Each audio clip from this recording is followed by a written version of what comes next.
Commander Zixthak stared at the mission briefing displayed on his command screen. The blue light from the hologram made his scaled face look even more serious than usual. Around him, the bridge of the assault cruiser hummed with quiet activity as his crew prepared for what seemed like another routine. Operation. Target location, Kepler 442b.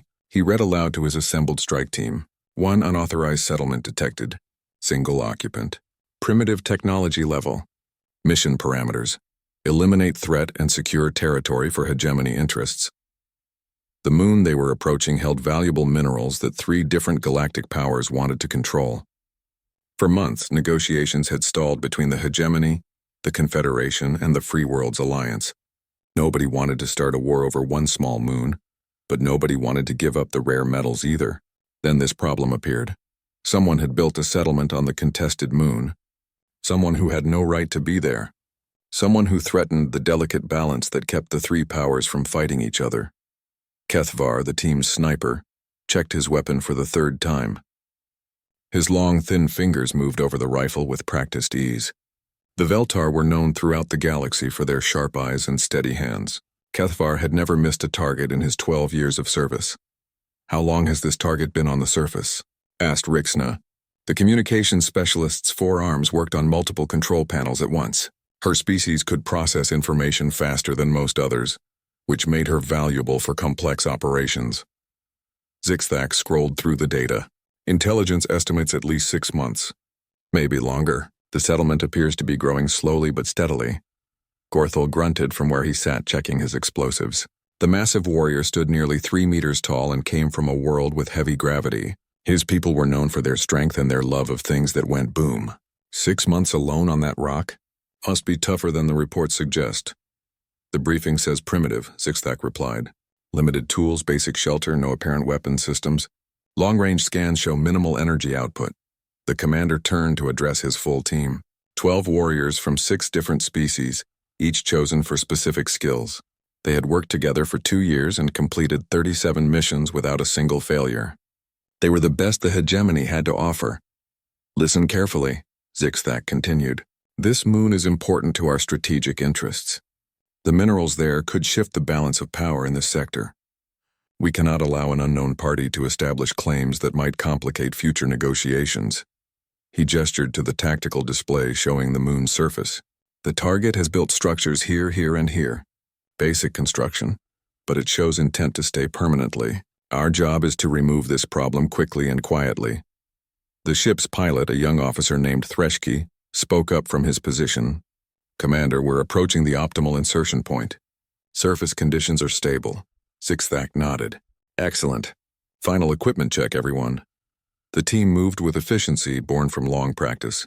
Each member verified their gear one last time. Weapons, communications, environmental suits, emergency supplies. They had done this dance dozens of times before. Kethvar attached his scope to his rifle and peered through it, testing the targeting system. The crosshairs moved smoothly across the ship's interior as he tracked imaginary targets. Everything looked perfect. Rixna activated her portable intelligence gathering unit. The device would help identify the target species and assess threat levels once they got close enough for detailed scans. She ran a quick diagnostic to make sure all systems were working properly. Gorthel loaded his demolition charges into their protective cases. If they needed to destroy the settlement completely, he could level everything the target had built. The thought made him smile, showing rows of sharp teeth. Biological readings from the surface are minimal, reported the ship's science officer. Single life form detected. Appears to be maintaining normal daily routines. No indication of awareness regarding our approach. Zixthak felt satisfied with this news. The best operations were the ones where the target never knew what hit them. Quick, clean, professional. No unnecessary complications or drama. Team leaders. Report status, he ordered. Sniper team ready. Kethvar confirmed. Communications and intelligence ready, Rixna added. Demolitions ready, Gorthel rumbled. Assault team ready, called the squad leaders for the remaining warriors. The commander looked at each of his people. They were professionals, every one of them. They had served the hegemony faithfully for years. Some had families waiting at home. Others lived for the thrill of the mission. All of them trusted him to lead them safely through whatever challenges they might face.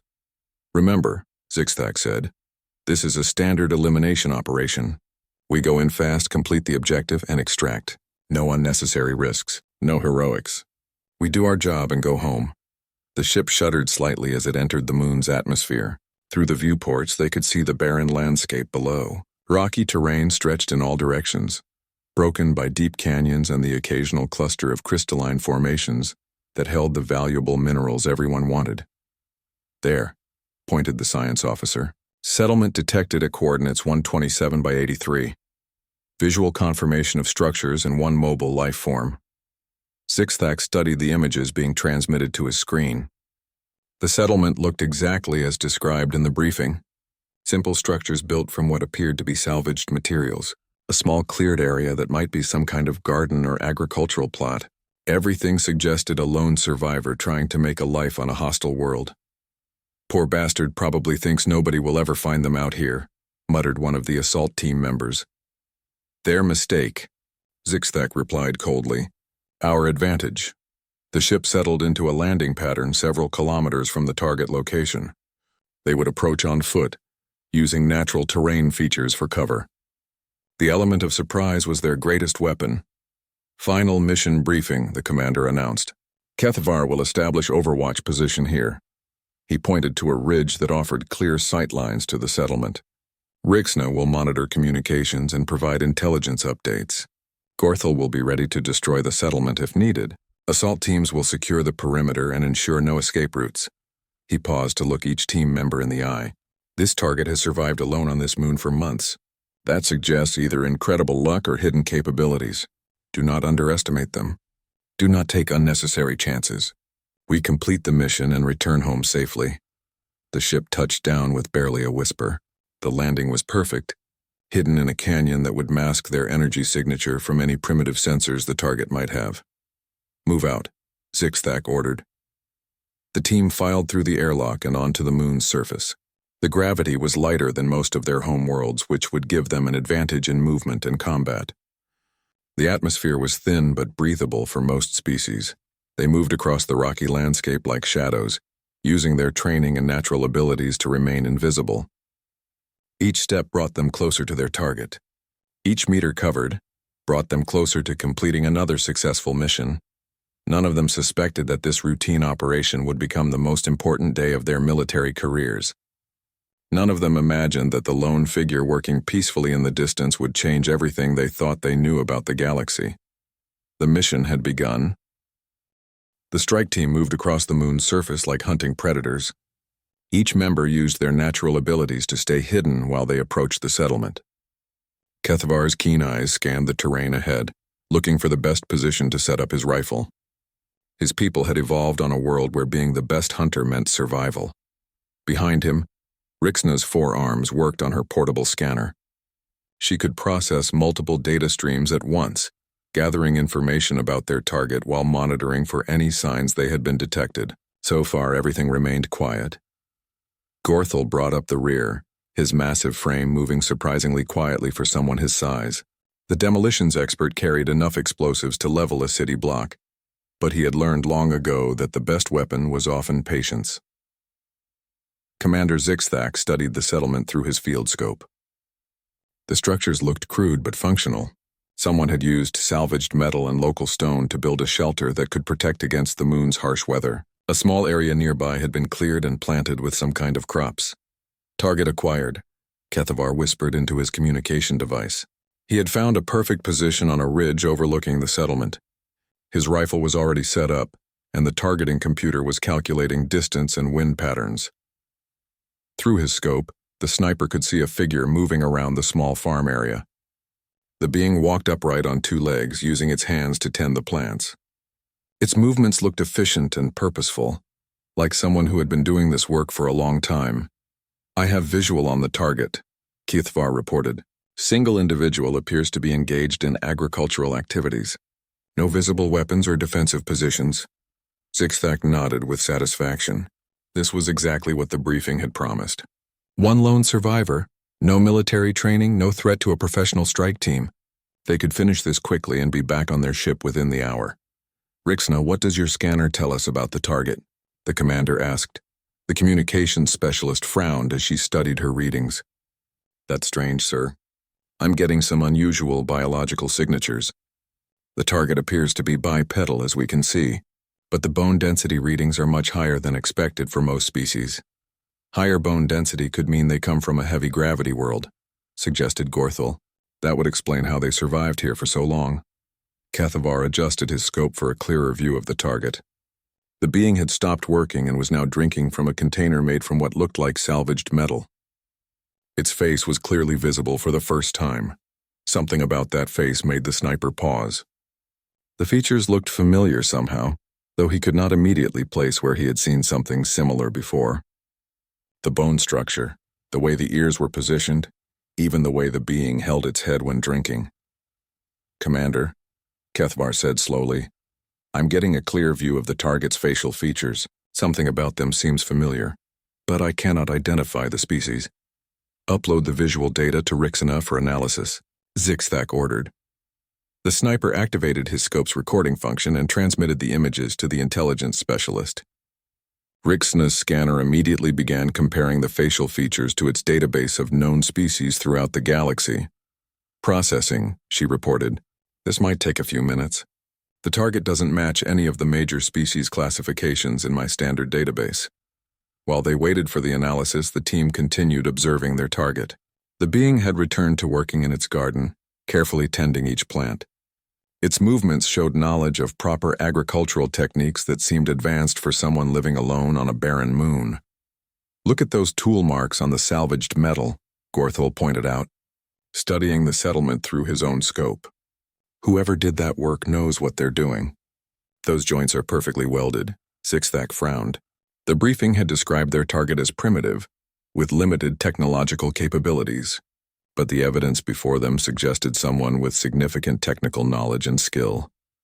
"Maybe the briefing was incomplete," suggested one of the assault team leaders. "Intelligence makes mistakes sometimes." "Intelligence makes mistakes often," Kethavar corrected grimly, "but usually not about threat assessment levels." The sniper continued watching their target through his scope. The being had moved to another part of the settlement and was now working on what appeared to be some kind of mechanical device. Its hands moved with confidence and precision as it adjusted components and tested connections. "Rixina, how much longer for that analysis?" Zixthak asked. "Almost finished, sir. The computer is having trouble finding a match. It's running through the extended databases now, including historical records and classified files." Kethvar felt a growing sense of unease as he watched the target work. There was something about the being's movements that reminded him of military training films he had watched years ago. The way it carried itself, the efficiency of its actions, even the way it scanned its surroundings periodically. "Does anyone else think this target moves like someone with combat training?" the sniper asked. Gorthel grunted in agreement. "Now that you mention it, yes. The way it keeps checking sight lines and escape routes. That's not normal civilian behavior." The team members looked at each other with growing concern. Nothing about this mission was matching their briefing. The target was supposed to be primitive and helpless. Instead, they were observing someone who showed signs of advanced technical knowledge and possible military experience. "Sir," Rixina called out, her voice tight with stress, "I'm getting some preliminary results from the database search. The target's biological signatures are triggering security flags in the classified files section." "What kind of security flags?" Zixthak demanded. "I don't know yet. My clearance level isn't high enough to access the flagged files, but the computer is requesting immediate contact with High Command for authorization." The commander felt a cold sensation in his stomach. Security flags meant this mission was about to become much more complicated than anyone had expected. Classified files meant there were things about their target that regular intelligence briefings did not include. "Continue the analysis," he ordered. "Use my command codes if necessary." Kethvar adjusted his rifle and settled into a more comfortable position. Whatever was happening, he wanted to be ready for orders to shoot or withdraw at a moment's notice. Through his scope, he could see that their target had stopped working and was now looking up at the sky.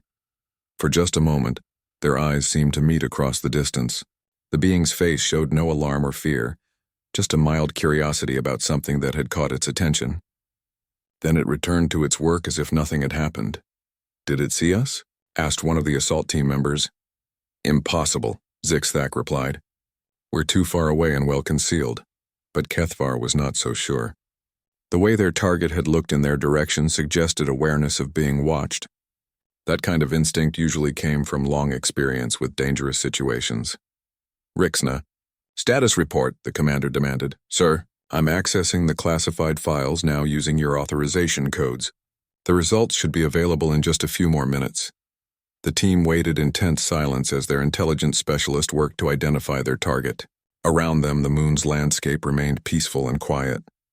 The only sounds were the whisper of wind across rock and the distant hum of their target's mechanical devices.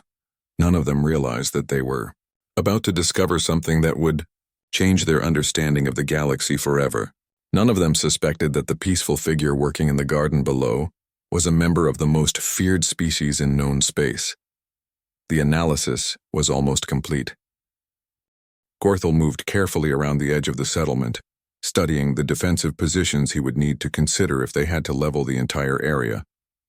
The demolitions expert always planned for multiple scenarios, and something about this mission was making him more cautious than usual. As he examined the foundation of one of the structures, something caught his eye.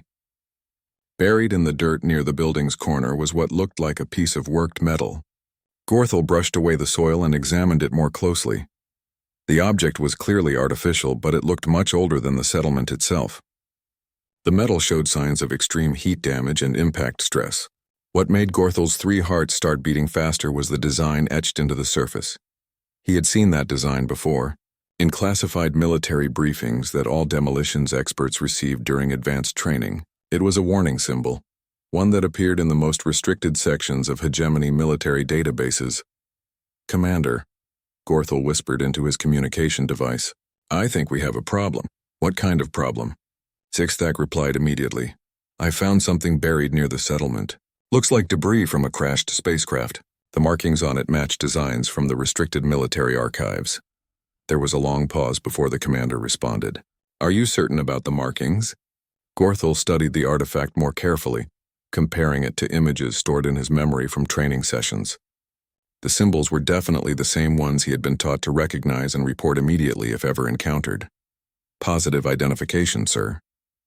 This is debris from a ship that belonged to one of the restricted species.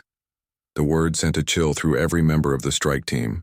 The restricted species list contained only a handful of entries, each one representing something that the galactic powers had agreed never to engage without specific authorization from the highest levels of government. Meanwhile, Rixina's scanner finally completed its biological analysis of their target. The results appeared on her screen, and what she saw made her mandibles click together in distress. According to the database, their target belonged to a species that was supposed to be extinct. Sir, she called out, her voice shaking. The biological analysis is complete. You need to see these results immediately. Zixthak moved quickly to her position and looked at the scanner display. The species identification showed a match with a classification he had hoped never to encounter in his military career. That cannot be correct, he said, staring at the screen.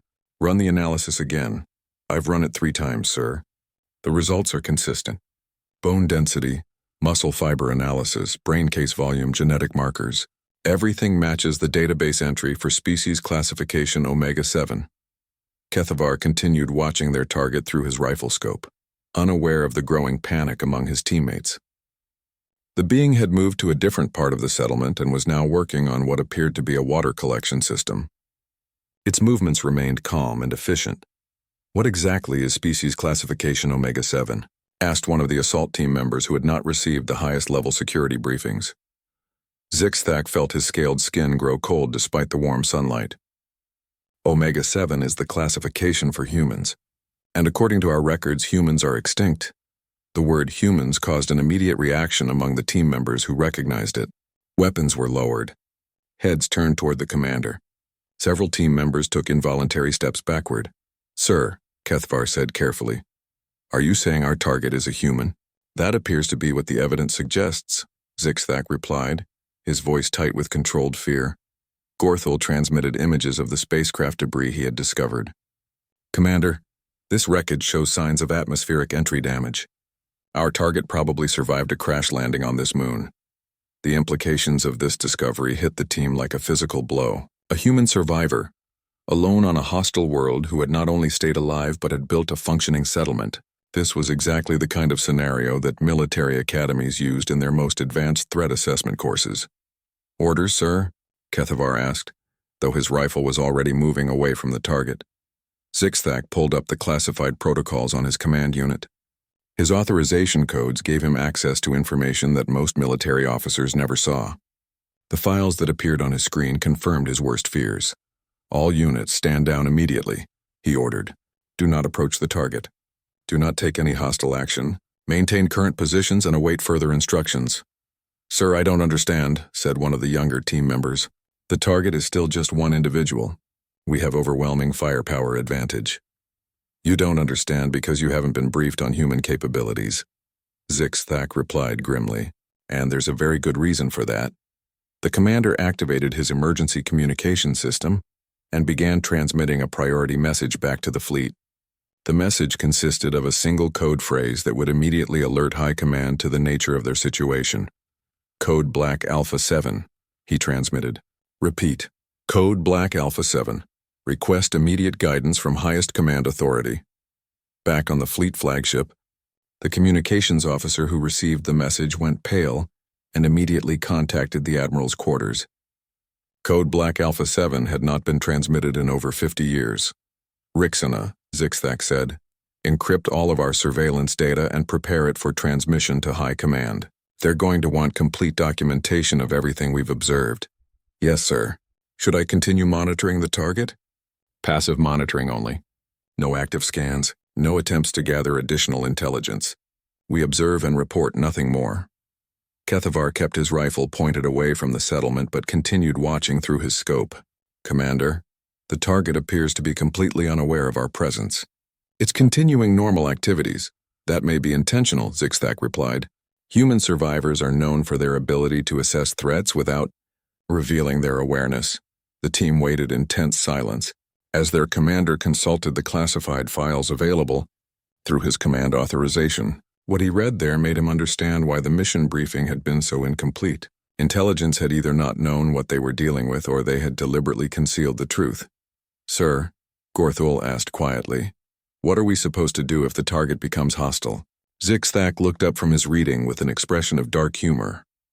"According to these protocols, if a human survivor shows signs of hostility, our orders are to evacuate immediately and request orbital bombardment of the entire area." "Orbital bombardment for one individual?" asked the assault team leader. "These files contain after-action reports from previous encounters with human survivors," the commander explained. "Single humans have destroyed entire military installations. Small groups of humans have defeated fleets.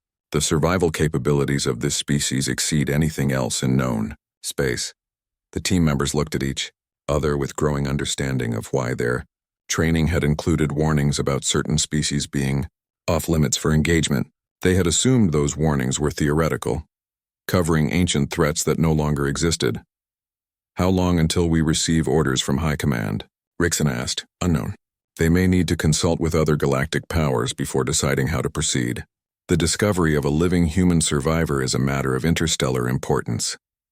Through his scope, Kethavar watched as their target completed work on the water system and moved to check on the growing plants. Everything about the scene looked peaceful and normal. It was impossible to believe that this one being represented a threat significant enough to concern entire civilizations. "Sir," the sniper said thoughtfully, "what if we just leave? The target doesn't know we're here. We could return to the ship and report that the moon was uninhabited." Zixthak considered this suggestion for a long moment. "That would violate our orders and our duty to the hegemony. But more importantly, it would be discovered eventually. Other survey teams will come to this moon. When they find evidence of human presence, there will be investigations." The commander closed his classified files and looked at his team. "We wait for orders from High Command, and we hope that our target continues to ignore us." None of them realized that the human working peacefully in the garden below was fully aware of their presence, and had been since the moment their ship entered the moon's atmosphere. None of them suspected that their target was allowing them to observe while deciding whether they represented a threat worth responding to. The waiting had begun. The response from High Command came faster than anyone expected. Commander Zigzag's communication unit buzzed with an incoming priority message that carried the highest possible security classification. When he read the orders, his hands began to shake. "All units, immediate withdrawal to minimum safe distance of 50 kilometers, he announced to his team. "Emergency extraction protocols are now in effect." 50 kilometers? Kethvar asked in disbelief. "Sir, that's beyond the range of most planetary defense systems." "Those are our orders," Zigzag replied firmly. "Pack up everything. Leave no trace of our presence. Move now." The strike team had trained for rapid extraction scenarios, but none of them had ever seen their commander move with such urgency. Within minutes, they were retreating across the moon's surface, covering their tracks and erasing any sign they had been there. Gorthel carefully reburied the spacecraft debris he had discovered, making sure the site looked undisturbed. Rixina shut down all scanning equipment and wiped the memory cores of any data that might accidentally transmit signals toward the settlement. Kethvar dismantled his rifle position and removed every trace of his presence on the ridge. "Sir," asked one of the assault team members as they moved quickly toward their extraction point. "Why the extreme caution?" "Our target showed no awareness of our presence." Zigzag checked his chronometer. They had been on the surface for less than 2 hours, but it felt like days. "Because according to the classified files I just accessed, human awareness is not something we can accurately assess. They may know things we cannot detect." Back on their ship, the team settled into the briefing room while their vessel moved to the ordered safe distance. Zigzag activated the secure communication system and input his highest level authorization codes. What appeared on the main screen made several team members gasp. "These are the real files about human encounters," the commander announced. "What I'm about to show you is classified at levels that most military officers never see. You're being briefed because you've now had direct contact with a human survivor." The first document that appeared showed a star map with dozens of systems marked in red. Each red mark indicated a location where human survivors had been encountered over the past several centuries. "Humans are not extinct, as the general population believes," Zigzag began. "Small numbers survived the catastrophe that destroyed their homeworld. These survivors have been encountered throughout known space, always in small groups or as individuals." He activated a video file that showed footage from a military operation 50 years earlier. The recording was grainy and incomplete, but it clearly showed a single human defending a crashed spacecraft against an entire platoon of Confederation soldiers. "This engagement lasted for 6 hours, Zigzag narrated. One human, armed with salvaged equipment, held off 47 trained soldiers. The human was never captured. The military unit suffered 60% casualties." Kethvar stared at the footage. "How is that possible?" "The target we observed looked completely normal. Human physical capabilities exceed most known species," the commander explained. "Higher bone density, enhanced muscle fiber efficiency, superior cardiovascular systems, but their physical advantages are not what makes them dangerous." The next file showed engineering diagrams of devices that had been built by human survivors. Weapons created from scrap metal that could penetrate military armor. Power systems that should have been impossible with the available materials. Defensive structures that had withstood orbital bombardment. "Humans possess what our scientists call adaptive intelligence," Zigzag continued. "They can analyze new situations and develop solutions that other species would not consider. They improvise, adapt, and overcome obstacles that would stop most military forces."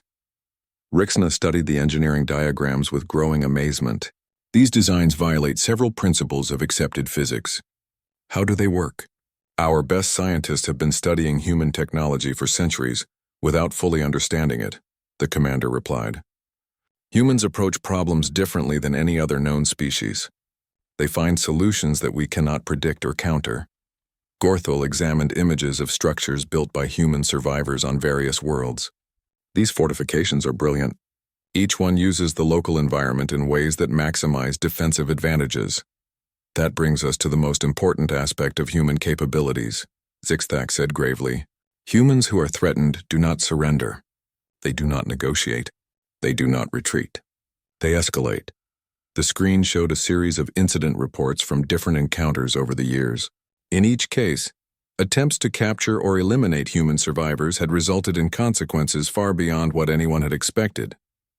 Here, the commander pointed to one report.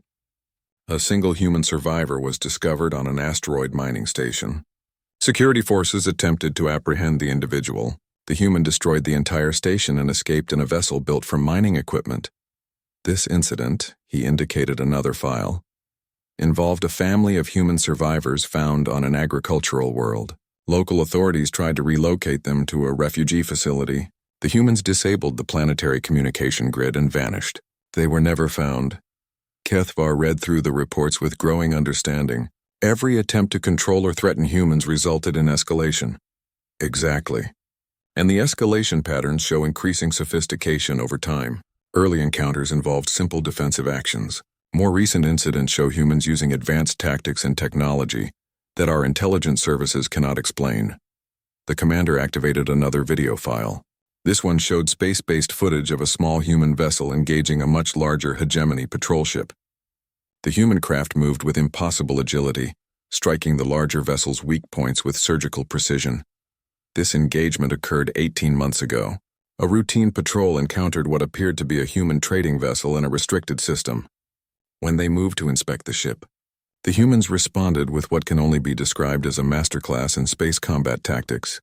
The patrol ship in the footage was clearly outmatched despite having superior firepower and armor. The human vessel danced around its attacks while systematically destroying critical systems.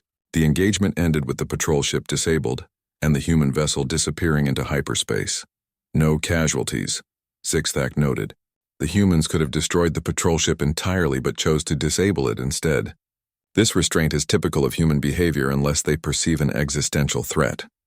What happens if they do perceive an existential threat? Asked Gorthel. The commander's expression grew dark. The files contained 3 documented cases of humans who believed their survival was truly threatened. In each case, the results were catastrophic for the forces opposing them. He showed them images of the aftermath from those encounters. Military bases reduced to molten craters, fleets scattered across star systems, entire planetary defense networks shut down by unknown means. The galactic powers agreed centuries ago that humans are to be left alone, SciFi explained, not because we fear them individually, but because we fear what they become when pushed too far. Rixna accessed her personal database and cross-referenced the information they had gathered about their target. Sir, our human has been alone on that moon for at least 6 months. The survival skills required for that achievement are extraordinary, which means our target is already a proven survivor, the commander agreed, the kind of human that our protocols specifically warn us to avoid engaging. The ship's communication system activated with another priority message from High Command. SciFi read the new orders and felt relief wash over him. The Hegemony High Council has been notified of our discovery, he announced. Representatives from all 3 galactic powers are being contacted. The moon is being designated as a protected zone under the Ancient Accords. The Ancient Accords? Asked one of the team members. Treaties signed after the last major human encounter over 200 years ago. They establish protocols for dealing with human survivors. The basic principle is simple. Leave them alone and they'll leave us alone. HFY looked out the ship's viewport toward the moon, where their target continued his peaceful existence. What if other ships come to this system? What if someone else tries to claim the moon's resources? Warning beacons will be deployed, SciFi replied. The entire system will be marked as off-limits for military operations. Survey ships will be warned away. Trade vessels will be advised to avoid the area.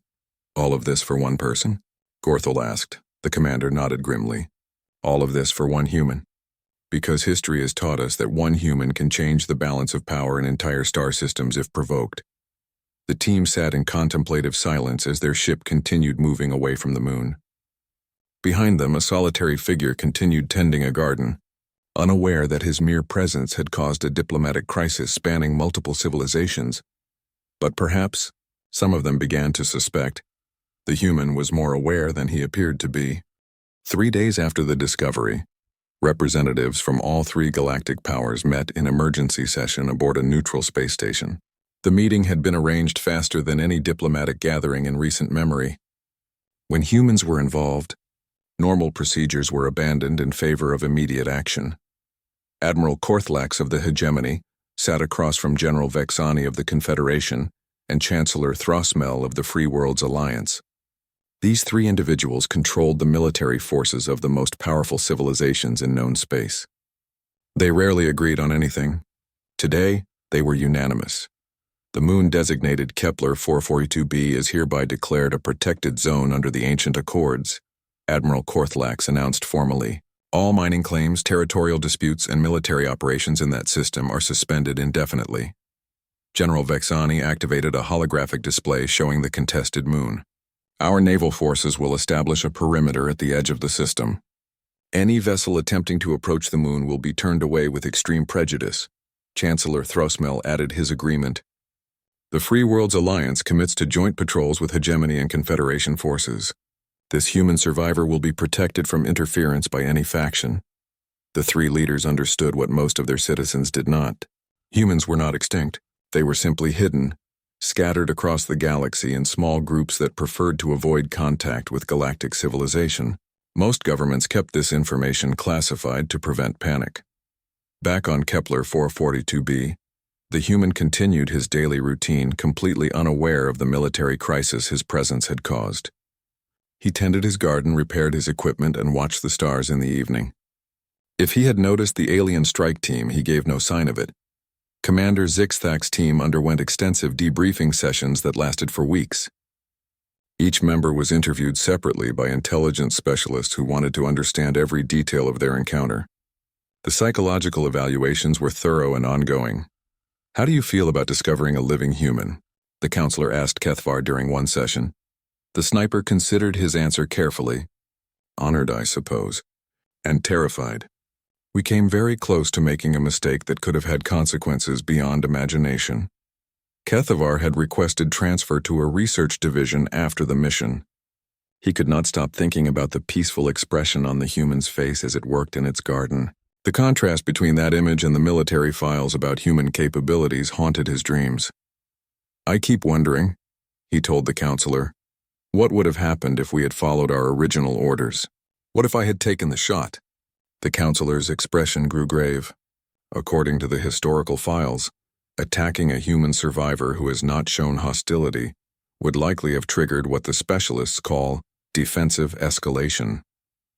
Your target would have become a very different kind of problem. Meanwhile, Rixna found herself assigned to a new intelligence unit that specialized in monitoring human activity throughout the galaxy. Her experience with their target made her valuable for understanding human behavior patterns. "How many human survivors are there?" she asked her new supervisor during orientation. "We estimate between 500 and 2,000 individuals scattered across known space," the supervisor replied. "Most live quietly on remote worlds where they're unlikely to be discovered. Some travel as traders or explorers. A few work as mercenaries or technical specialists. Do they know about each other? We believe they have some form of communication network, but we've never been able to understand how it works. Humans who are separated by thousands of light years sometimes show coordinated behavior patterns."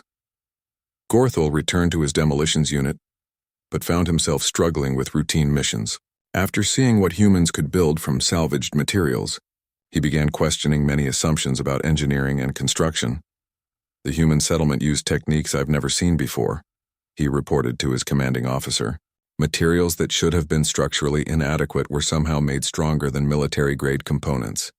His commander nodded knowingly. "Human engineering follows different principles than ours.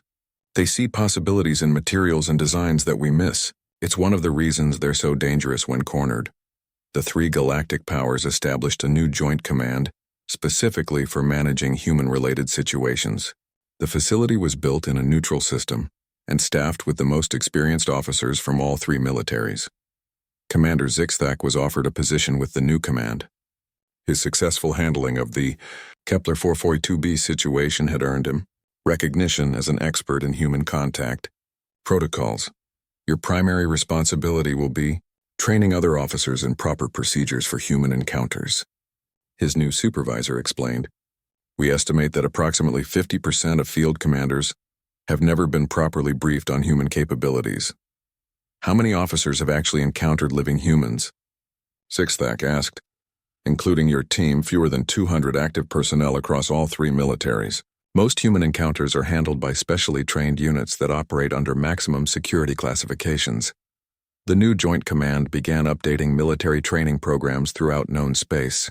Every officer above a certain rank would now receive briefings on human survivors and the protocols for dealing with them. The basic principles were simple but absolute.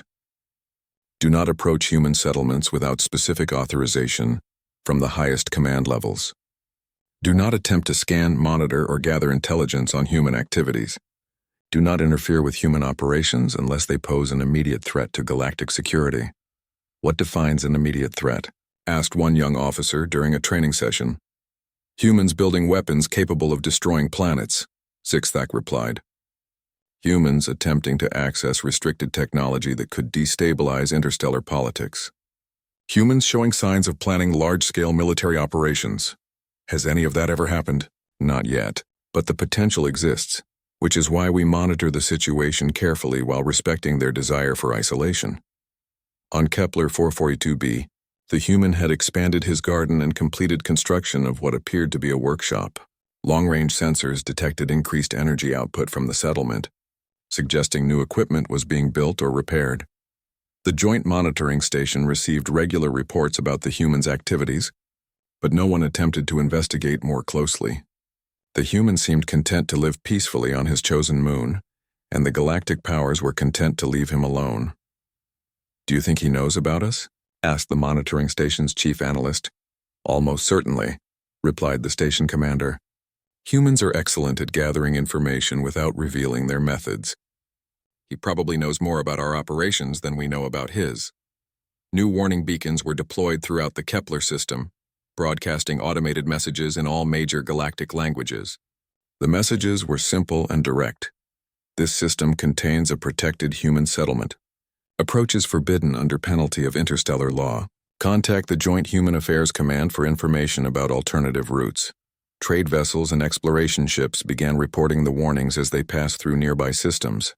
Word spread quickly through civilian channels that humans had been discovered in the Kepler system. Most civilians assumed this was ancient ruins or archaeological sites. The governments involved made no effort to correct these assumptions.